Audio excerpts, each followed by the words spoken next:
3 గుడ్లు బాయిల్ చేశాను. 4 పచ్చిమిరపకాయలు, దాల్చిన చెక్క, ఉల్లిపాయలు 2, పచ్చిమిరపకాయలు,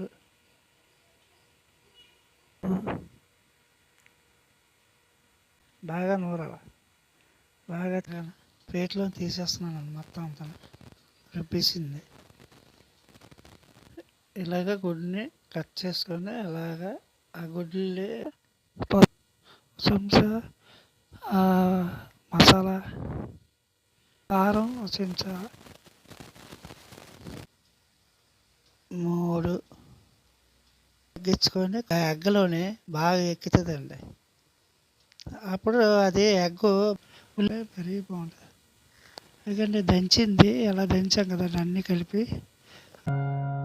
2 చెంచాల కారం వేస్తున్నానండి. కేవలం అంత వేసుకొచ్చండి. 2 చెంచాలు వేస్తున్నాను. మసాలా వేయండి. అది బాగా కలపాలండి. కలుపుతాను. మొత్తం కలిపితే బాగుంటుంది అండి. అయిపోయిందండి. ఇలాగా దగ్గరికి అయిపోయింది. చింతపండు పిసి అలా వేసేస్తే బాగుంటుందండి. ఉడుకుతుంది. అదే గుడ్లు వేసేస్తున్నానండి. 3 గుడ్లు తయారైపోయింది కదా, గుడ్లు వేసేస్తున్నాను. 3 గుడ్లను అలాగా విడివిడిగా పెట్టుకుంటే బాగుంటుంది. కొత్తిమీర వేసేసి చూడండి ఎగ్ ఎలాగ ఉడికిపోయిందో.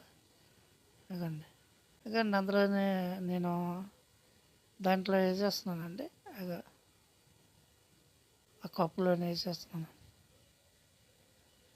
బాగా దగ్గరికి అయిపోయింది కానీ పులుసు బాగా టేస్ట్గా ఉంటుందండి. మొత్తం మేనేజ్ చేస్తాను. ఇందులో కొత్తిమీర అయ్యే మళ్ళీ వేసి దాన్ని మేనేజ్ చేశానండి. మొత్తం అంతా బాగా కప్పులోనే వేసి ఆ కప్పులోనే 3 గుడ్లు వేసేసాము. అదండి. అది చూసి లైక్ చేయండి, షేర్ చేయండి.